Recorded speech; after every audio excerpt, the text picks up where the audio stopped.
Находимся мы в Усть-Камчатске, на берегу озера Нерпище. Шикарная погода, и мы выходим на 4-й этап нашего путешествия по Камчатске. Пробыли мы 2 дня в городе, в плохую погоду, в дождь, вообще просидели дома практически. Тухли около телевизора. Дома телевизор мы вообще не смотрим, я уж точно. Но пришлось его смотреть, то что делать было больше. Нифига, 2 суток. Магазины никакие, жратвы там нет.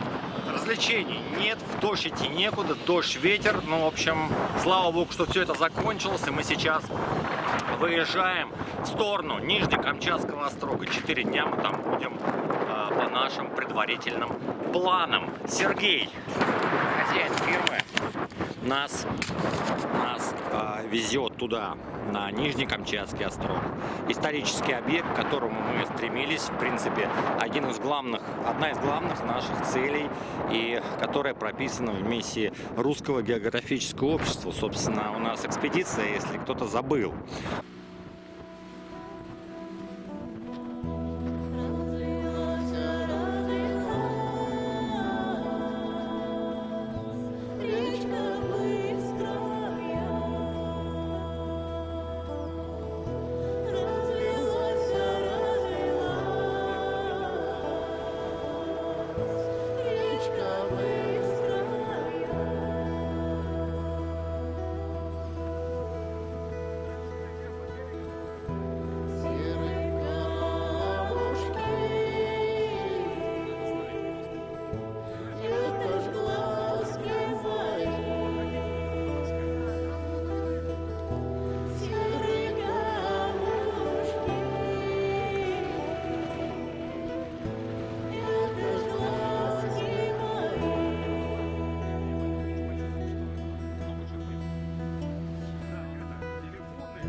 Мы находимся на базе, туристической базе Сергея. Здесь озеро, здесь дом, здесь хостел. Ну, так все очень культурно. Все координаты и контакты я обязательно дам. Шикарная погода, шикарная обстановка. Мы сейчас едем на Нижнекамчатский острог на квадрах. Там будем снимать, я вам покажу вид сверху. То есть с птички, это во-первых, во-вторых, вообще виды покажу, и пойдет, может быть, за кадровым голосом или как-то там что-то там придумаю. В общем, пойдет все объяснение того, что происходит. Еще буду много показывать в ближайшем, так сказать, в ближайшее время буду показывать. Здесь зона отдыха там? Лобное место. Какое? Лобное. Шашлык. Дом 3. Дом 3. А вон там дом 4. Сейчас объясню. Дом 3, я понял. Смотрите, здесь, в общем, обсуждают, кто виноват. Есть мангал, есть какой-то такой вот, короче, очаг, стулья. Здесь все в вулканическом нахрен пепле. Короче, это невозможно. Дом, хостел, озеро, рыбалка. Мы сейчас все это будем видеть, ребята. Оставайтесь на канале. Ставьте лайки, потому что я показываю вам все это эксклюзивно. Надюшка увидела гамак. И это все. Ну давай, закинь копыта. Да сейчас буду ботинки, еще копыта закидывать. Уж да ладно, эти чистые. Не буду. Закидывай, чистые. Можно.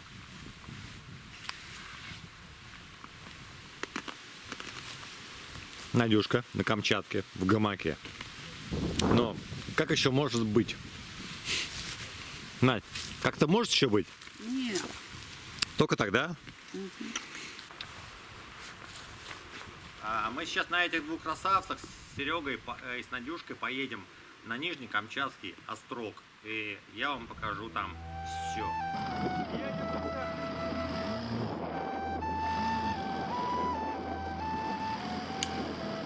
База Нижнекамчатск предлагает всевозможную охоту и рыбалку в окрестностях с трансфером, проживанием, баней и прочим сервисом. Ссылки на сайт базы и контакты директора Сергея я оставлю в описании под видео. Очень интересное расположение базы. На берегу озера Карасиковское, в непосредственной близости от реки Радуга, впадающей в Камчатку. Именно здесь с начала 18 века был заложен Нижнекамчатский острог, который впоследствии стал городом Нижнекамчатск. Нижнекамчатский острог был основан в 1713 году, выше по течению, и позже перенесен на берег реки Радуга. В 1728 году здесь базировалась первая камчатская экспедиция Витуса Беринга. Начиная с 1740-х годов, Нижнекамчатский острог стал базой многочисленных экспедиций русских промышленников и первооткрывателей, осваивавших новые острова в Тихом океане и земли Чукотки. Здесь был крупнейший торговый центр российско-американской компании. В 1783 году Нижнекамчатск получил статус главного уездного города, то есть столицы Камчатки, коим и был до начала XIX века. В 1812 году Петропавловский порт становится столицей, куда перемещается чиновничество и администрация, а казачий пост переезжает в Усть-Приморское, ныне Усть-Камчатск. С этого момента Нижнекамчатск утрачивает свое значение, но просуществовал до середины XX века. В 1968 году город Нижнекамчатск был упразднен.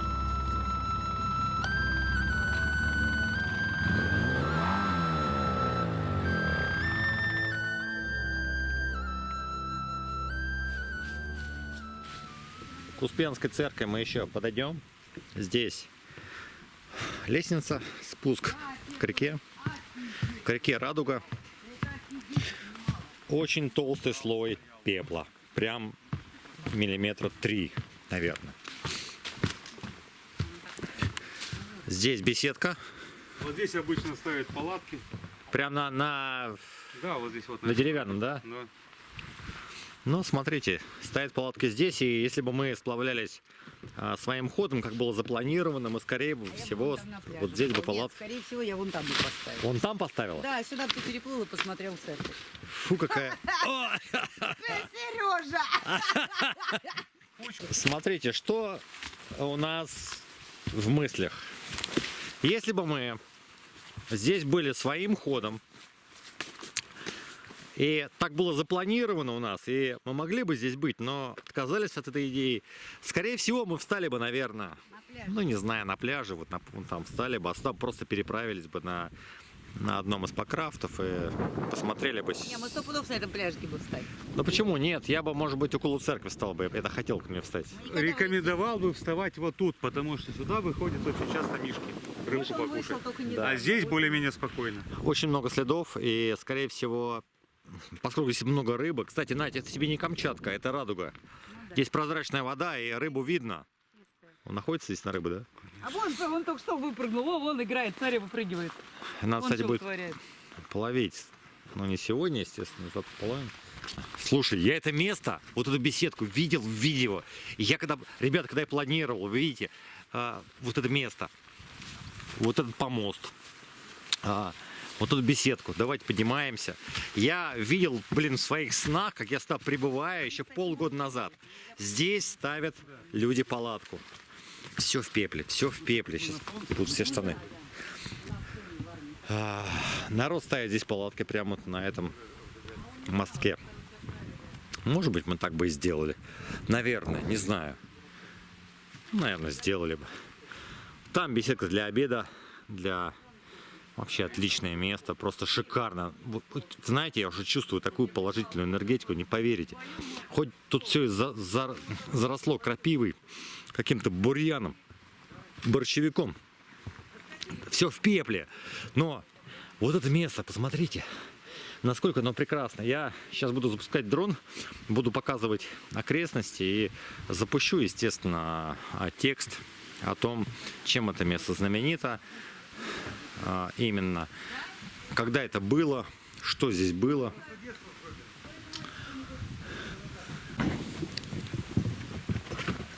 Ой, тут собакен, Надь!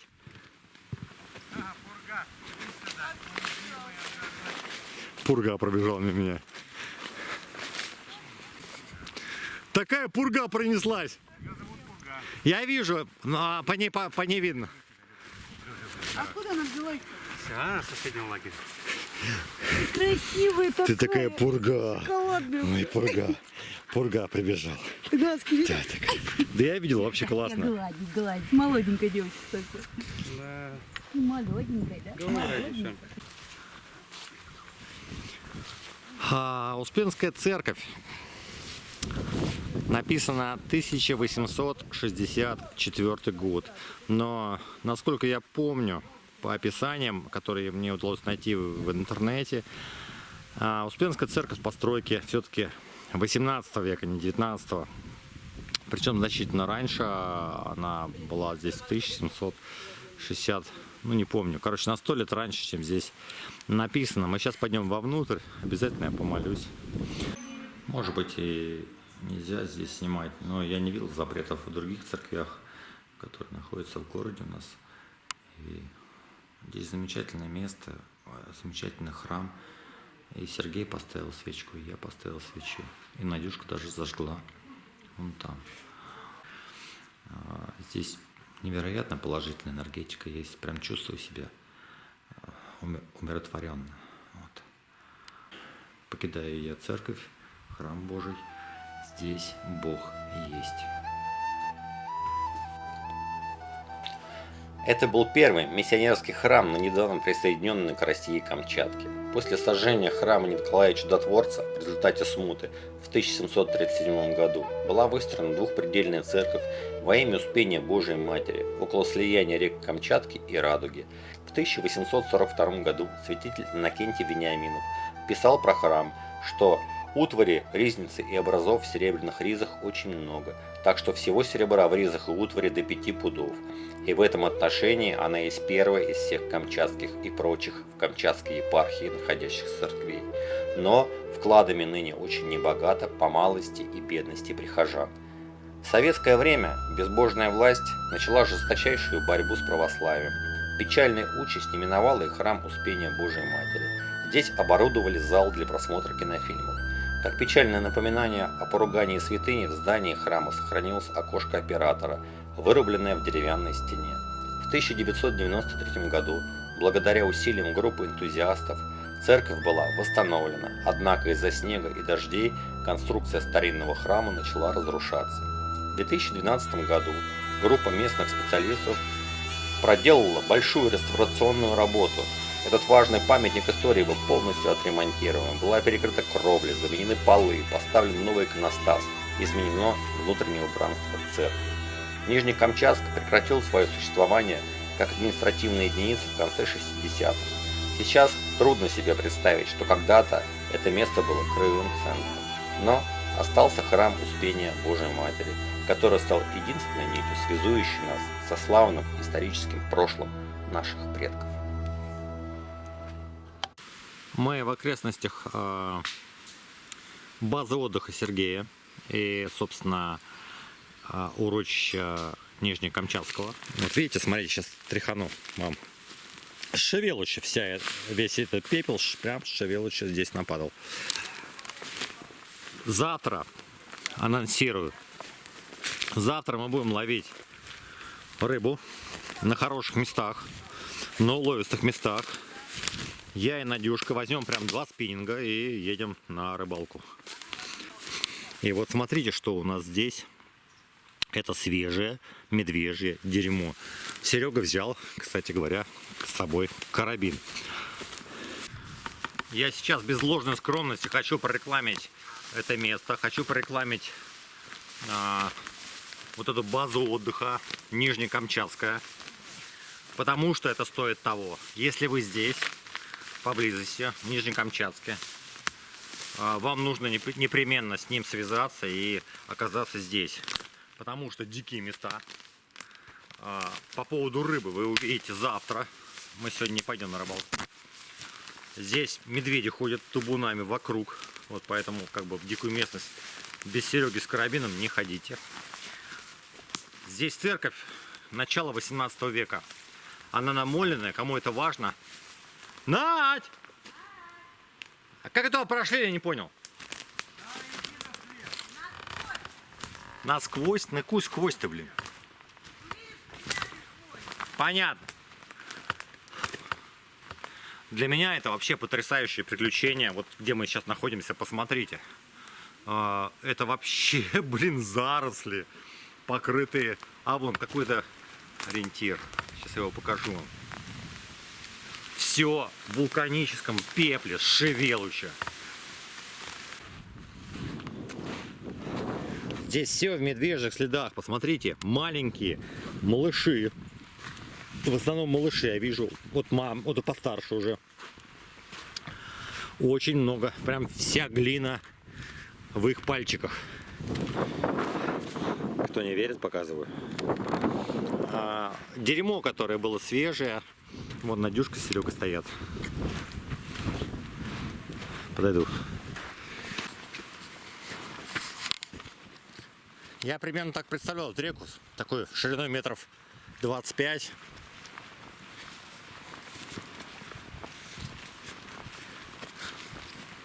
Рыба прыгнула. Да понятное дело. Собака страшная. Разница.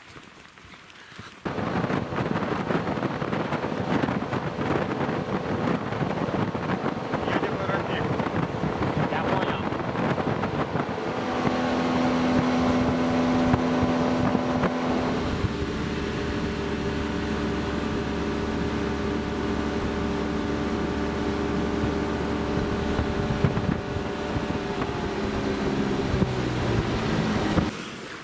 Мы на берегу озера.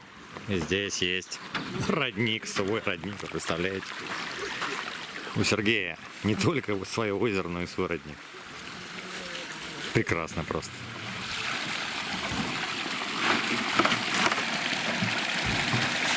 Из трубы.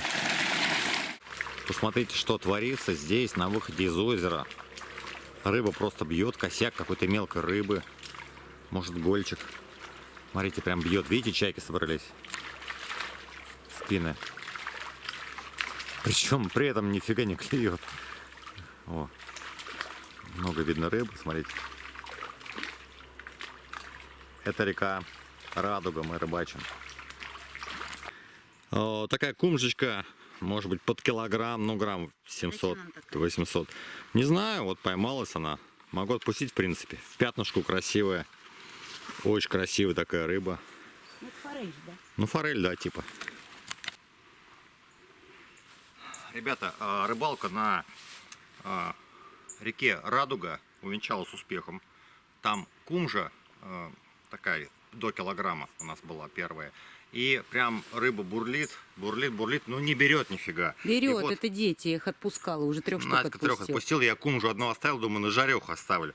Но зря ее оставил, надо было, ну там у нее уже губа порвана. Смотрите, кижучиха даже, я бы сказал, достаточно неплохих размеров. Ловили мы рыбу, и покажу наш результат чуть позже. Приедем на базу. Здесь у нас Малыш. птица, малыш, да. Вообще не боится. То ли он слетел только что с гнезда, и это Слиток. похож на овсянку.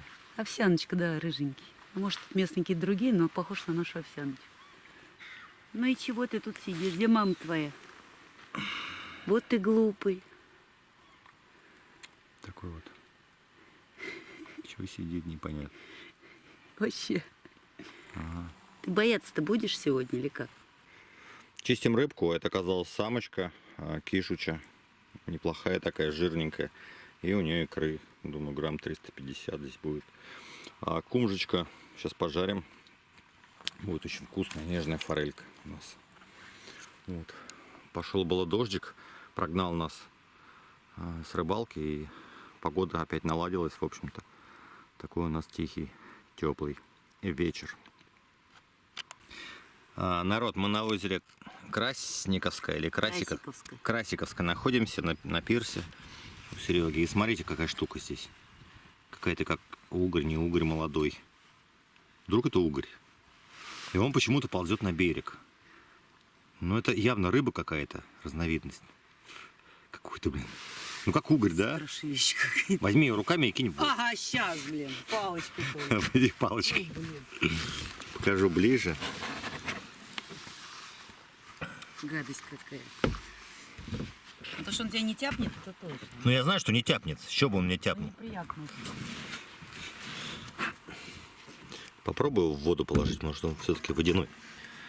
Блин, он что-то извивается на меня. Киньки, ну блин, я в миску хотела кинуть. Зачем? Пошел ставить камеру таймлапс. Увидел с чердака, что медведь по участку. Он не к лодке пошел. Выбежал, а уже он, Серега, пошел с ружьем.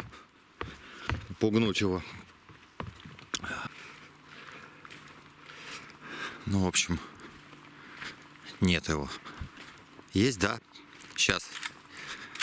Погодь. Не пугай. Сниму его. Миха. Ну да, понюхай, кто мы такие. Сейчас я вам покажу, ребят. Маленький. Небольшой, да, медведь. Вообще маленький. Нюхает воздух. Все, снял. Сейчас, подожди. Ну ты не в него-то. Его не буду. Точно не будешь в него? Не надо. Ему плевать. Ему пофигу. Ну не трогай его, он уйдет. Уйдет сейчас. Что-то потряс башкой пошел. Что-то понял, что что-то не так.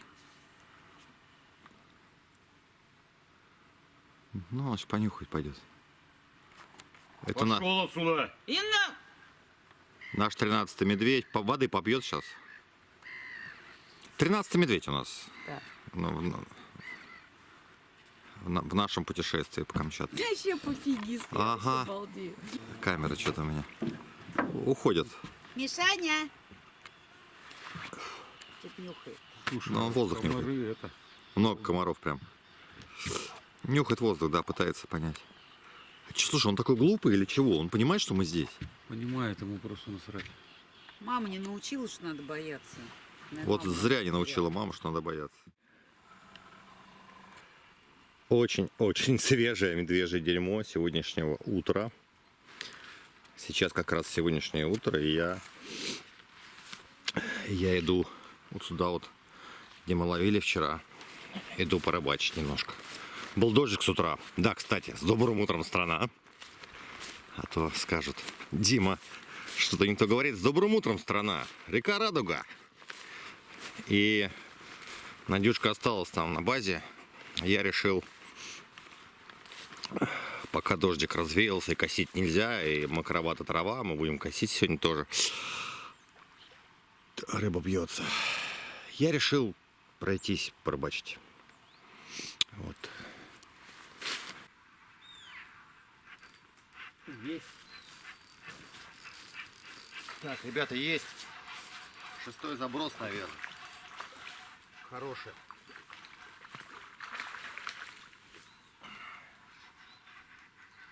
Ай, не надо в деревья.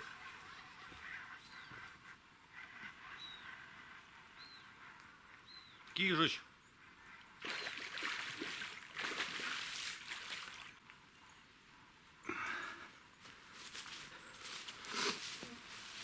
Вот. Кижуч. Поймал честно на спиннинг. Никаких сетей, заметьте. Никаких запрещенных средств лова у меня нет. Поймал вот на такой Blue Fox.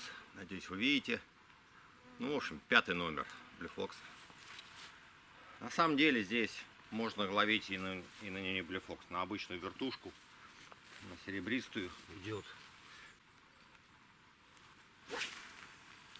6-й где-то заброс у меня был.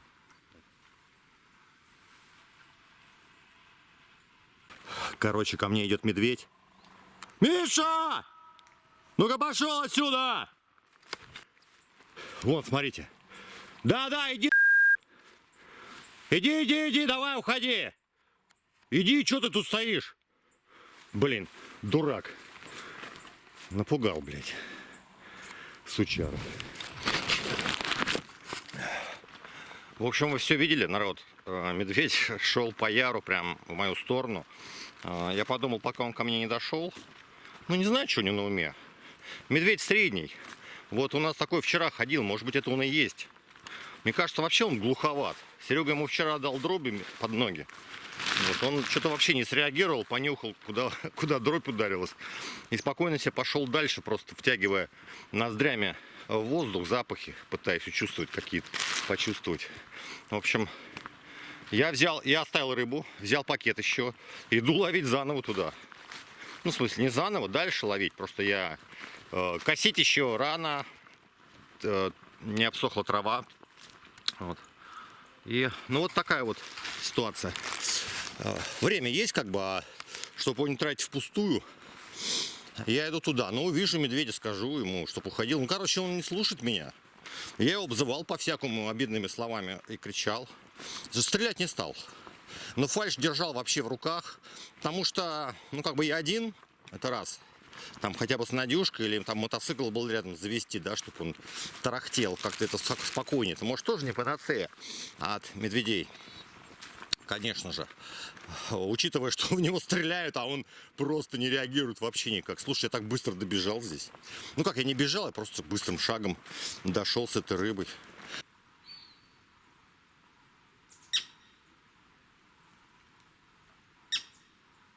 Есть. Ух, есть. Что-то есть у нас, ребята. Мы сейчас будем посмотреть на это. Что-то не очень прям большое. Конечно. Да, это мякиш.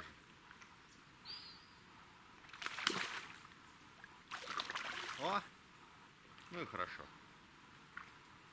Ребята, мякижа была, ну, приличная такого размера для мякижи. То есть за килограмм, наверное.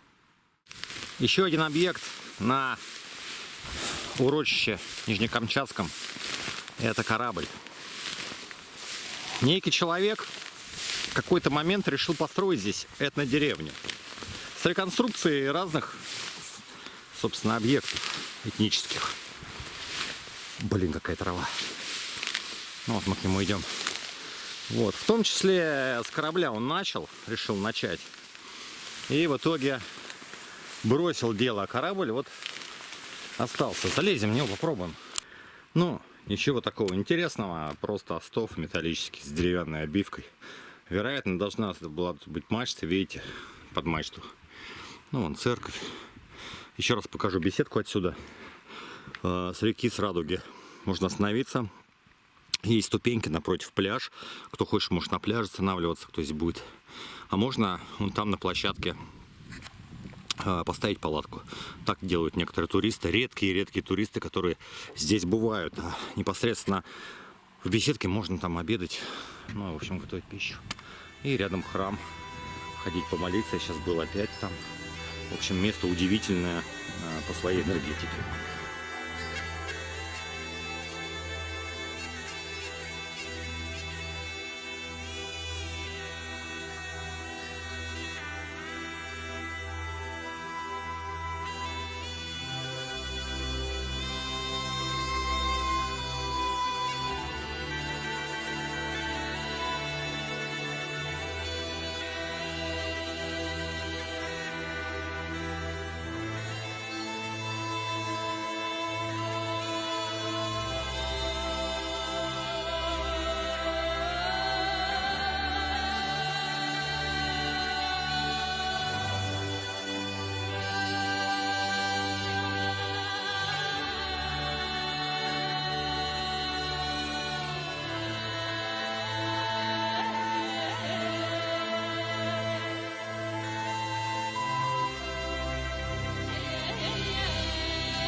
Мы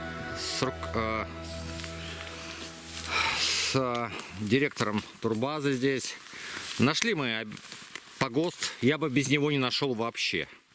Вот одна из могил. Деревянная, такой вот здесь кто-то был похоронен. И под фотку рамочка. Фотка упала, где-то ее нет, в общем. Ну, кто-то похоронен здесь. Дальше.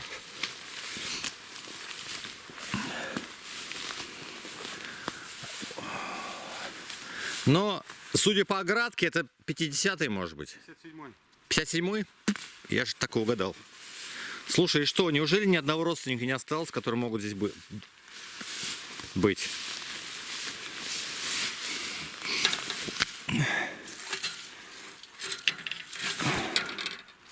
Николай Иванович Пиндюрин. Родился в 27-м. Помер 18 мая 57 года. Спи спокойно. В общем, Это кладбище заброшенное. Вот. Вот начальник гарнизона, который здесь был. Ну тут прям вот явно видно, что гарнизонное какое-то такое. Слушай, ну я зайду к нему даже. И что? Ты думаешь, нет ни одного родственника? Я не знаю. Ну как это? Такого Я не, не искал.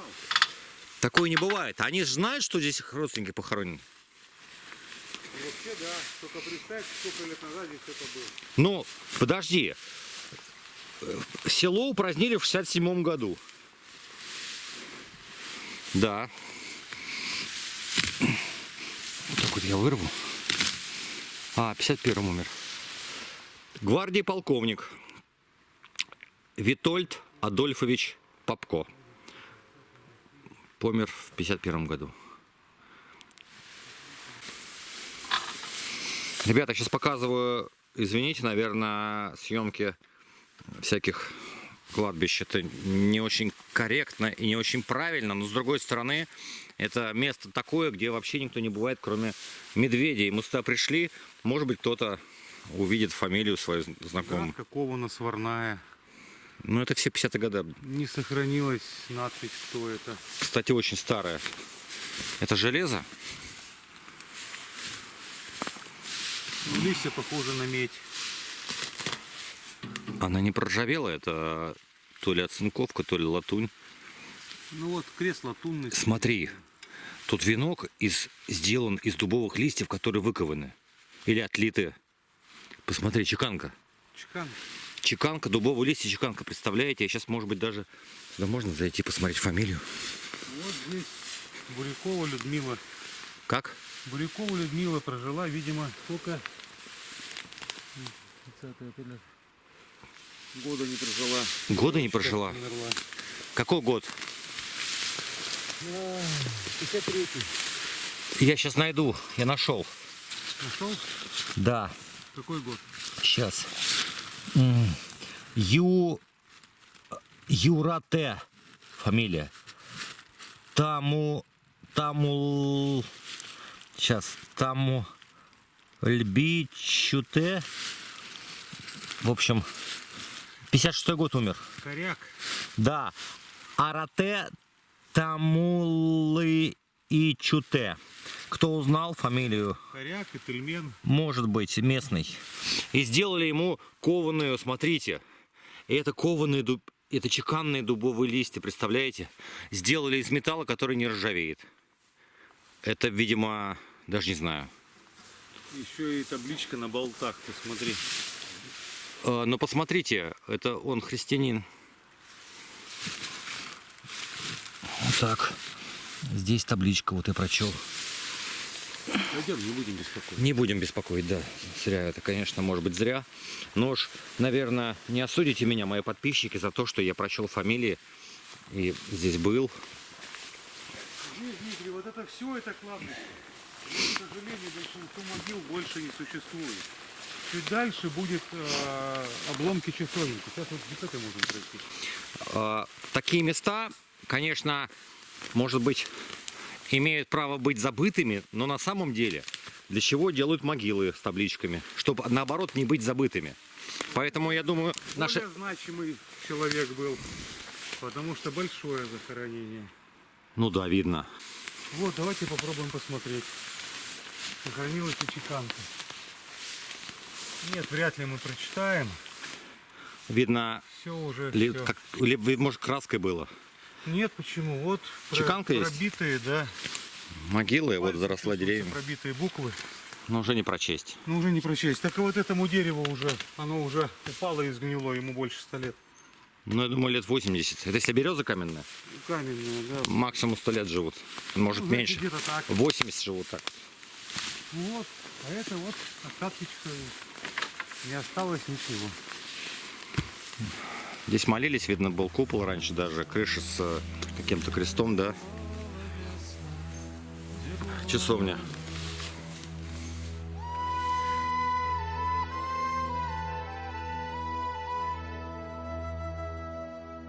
В лесе зимовала, в лесе зимовала.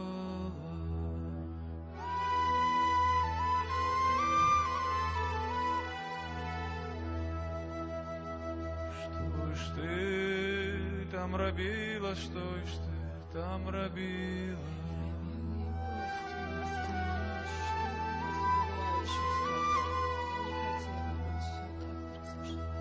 Город городила, город городила. 4-е утро на базе. И у нас Мишка опять. Все спят еще, я проснулся на рыбалку идти. Смотрю, жопа медведя, короче. Сейчас мы посмотрим с вами. Так, в прошлый раз мы пошли втроем и с ружьем. В этот раз я один. Без ружья. Так, он пошел налево. А вон вижу его. Сейчас покажу. Вон там на берегу.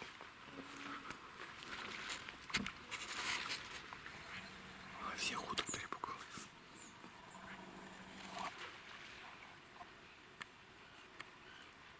Ой, это, блин, другой медведь. Это тот, который худой. Тут прям матерый. Жирный.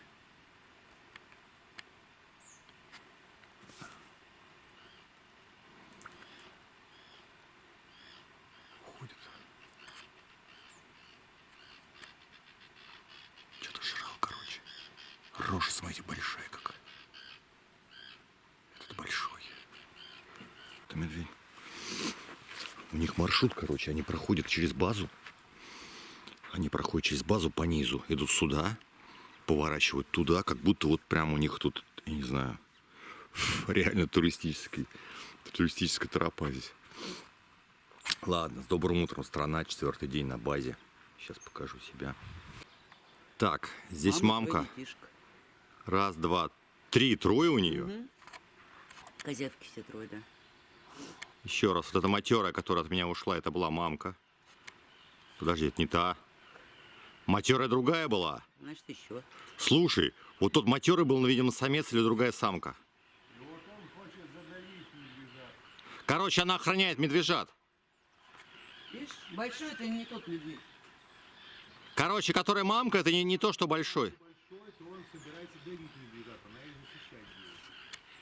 Они поэтому орали друг на друга. Офигеть. Она сейчас смотрит очень внимательно в ту сторону, куда большой медведь ушел. А медвежата за ней. Знаешь, трое детишек. Поэтому они за кустом и прятаются здесь за деревом. Она их спрятала. Раз, два, три, да, у нее. Трое они скачут, там хрень четко. Она смотрит, оборачивается. Того медведя боится большого. Я говорю, я стою в окно, смотрю, идет это большой, говорю, о, большой. Я говорю, за ним раз, я говорю, а что маленькая за ним скачет? Там раз, второй скачет из-за куста, третий выскакивает из-за куста.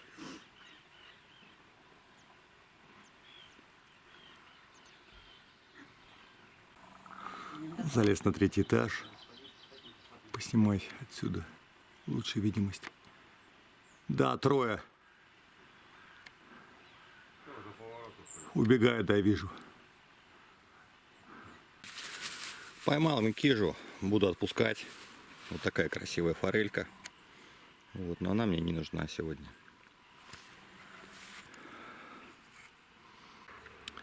Ребята, опять идет медведь. У меня зашел в кусты. Вот еще лодка, видимо, его спугнула. Так, где он? Только что шел. Сейчас покажу его с другого берега. Зову его. Так, где он? Собака страшная. Вот где-то на обрыве. Где он? Вот он. Смотрит на катер. Большой матерый. Короче, от него надо свалить, наверное. Блин, 19-й медведь. Меня смотрит. Блин, думаю, что делать. Итак, наш поход, наше путешествие к Нижнекамчатскому острогу, где мы еще находимся. Мы уже погрузили все вещи в лодку и отправляемся. Заканчивается. Удивительное место, насыщенное историей. Чувствуется здесь прям, я закрывал глаза, и чувствуется прям присутствие людей, казаков, каких-то какой-то древности, отголоски прям как-то в голове у меня материализуются, не знаю, у меня лично так. Находимся мы около Успенской церкви. Насколько я знаю, единственный памятник деревянного зодчества подобный во всем Камчатском крае. Я имею в виду принадлежащий к эпохе 18 века. Единственный. И я был 3 раза в храме, молился за свое. И скажу так, это намоленное место прям чувствуется. В нем, несмотря на простое убранство и вообще простоту сооружения, чувствуется, что оно прям наполнено историческими событиями, какими-то людьми. Это место, которые здесь были. То есть, не знаю, является ли это место паломничества, но зная, что здесь такое есть, я обязательно сюда приехал, даже не будучи туристом, поэтому рекомендую верующим здесь побывать. Место удивительное. Ну а мы с вами прощаемся. Нижнекамчатский острог, точнее урочище Нижнекамчатск, говорит нам до свидания. Завели катер, меня уже ждут. Ставьте лайки обязательно. Подписывайтесь на канал, кто не подписан. Если ВКонтакте смотрите, напишите обязательно комментарий, чтобы я знал, что вы посмотрели, чтобы была какая-то обратная связь.